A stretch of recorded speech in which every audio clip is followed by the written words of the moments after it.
Okay, imagine this, you get a rejection letter from Harvard. The pinnacle of academia, right? Most people would feel crushed. Some might even wallow in self-pity. But in 1981, Paul Devlin did something utterly wild. He rejected Harvard's rejection. And not just with a grumble, but with a letter so brilliantly cheeky it got published in the New York Times. But wait, why does this story still circulate online over 40 years later? Let's unpack this, because it's way more than a funny prank.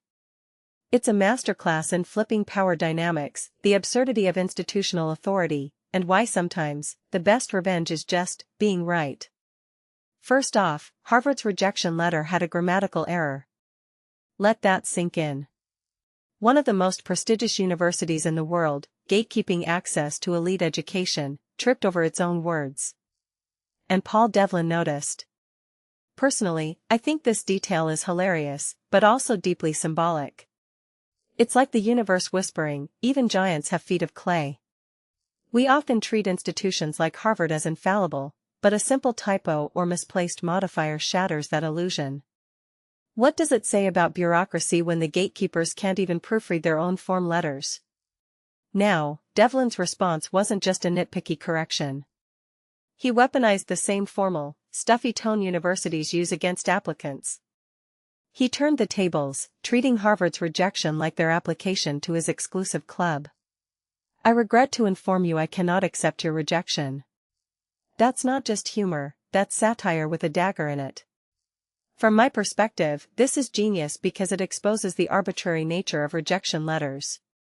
Colleges act like they're judging you, but Devlin flipped it. Suddenly, he was the evaluator, judging Harvard's application to reject him. It's a power move disguised as a joke. But here's what fascinates me most, why does this resonate so deeply? We've all faced rejection, right? Job applications, relationships, scholarships, the list goes on.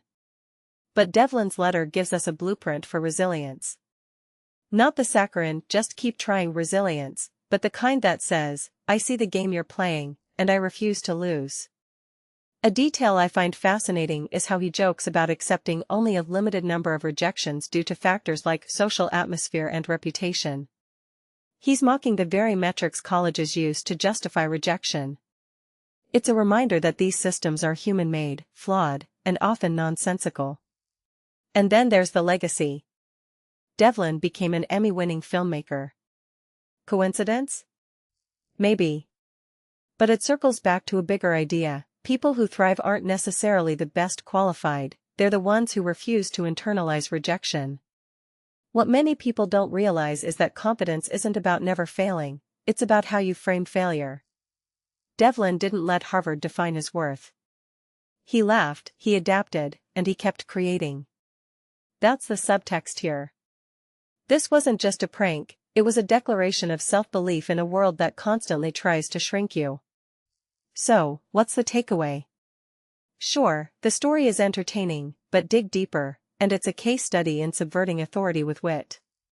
Institutions will always have more resources, more letters after their name, but they don't get to control the narrative.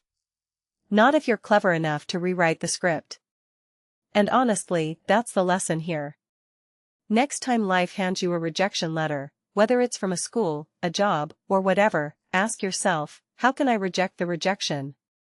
How can I turn this into my own weird, wonderful victory? What's your take? Have you ever faced a rejection that made you rethink the system? Drop your story below, let's hear how you turned no into why not. And if you found this breakdown insightful, smash that like button. Because sometimes, the best way to change the game is to laugh at its rules.